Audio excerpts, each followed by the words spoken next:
Hello guys, તમારું સ્વાગત છે અમારા મિની બ્લોગમાં. તો અત્યારે સવારના વાગી ગયા છે 8:30. તો આપણે નહીં જોઈને ચા નાસ્તો કરીને તૈયાર થઈ ગયા છીએ. જો ભાઈ 8:30 વાગ્યા છે અને હેરો આપણે અંદર જઈએ. એ મમ્મી આવું કરી મલાઈ બાકી મને બાકી જો ભાઈ મને બાકી નીકળી મને બાકી હતો. આ મોખણ કાઢ્યો ને એવું ઓગળવા મૂકી ઓગળી જાય ને એવું પછી ફ્રીજમાં મૂકી દેવાનું. ફ્રીજમાં એકદમ ઠંડુ થઈ જાય ને પછી શું પછી કર્યું એનું પોણી હોય વધારાનું કાઢી પછી ઘી કરવાનું. એવું આ એની છાશ ને ઘરનું ઘી બનાવો આપણું બી. ઘી પતી ગયું કીધું લાઈક કાઢ નાખીએ. બોલો બોલો નહીં જોઈને તૈયાર થઈ ગયા. હવે અત્યારે બાકી હોય તું ઊંઘતો તો ને હું તો નારી હવા હવામાં મશીન ઉપર કરી ગઈ તું ચા મારી કાઢી મૂકું તું મેં ઉઠીને ચાકી લીધી નહીં આવ્યો.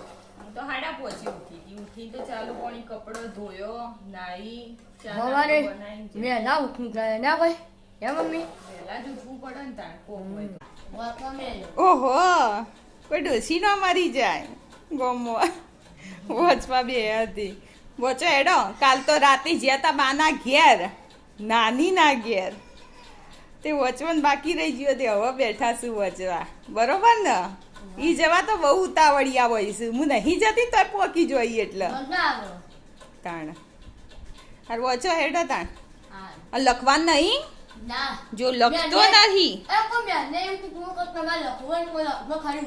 પણ લખો ના તો અક્ષર સુધર પ્રેક્ટિસ થાય હારા અક્ષરની વસ્તુ હા લખો એડો તા જોવા ભાઈ માકું કોરાય હે માકું કોરા ને બાબાના ધોણા આયરા ખુલ્લામાં આ પહેલાં કાપી નીકળ્યું આકારમાં છે પછી આ માકીમાં બાના ફેંકી લાયા પણ ખેતરની તે પછી માકી કોરીએ છીએ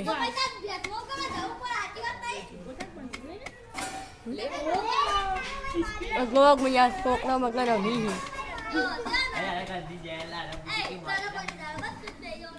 કોકમી વાંચે ને કોકમી વાંચે ને મગા વાયેલો એમાં ફૂલે આવી ગયું મોગરાનું ફૂલે આવી ગયું એમાં ભાઈ બોલો મની મેલ કુંવર પાકું કેટલું વાયું તું આપણે ફૂદીનો પણ મોય નખ્યો તો મફળીનો પોતરા ટીમાં દોણા રહી ગયા તે મફળી ઉગી હા મફરી ઉગલું હમણાં બતાવીએ અમે મકાઈએ તમને ભાઈ આ કોને જોઈએ વારું કોડાય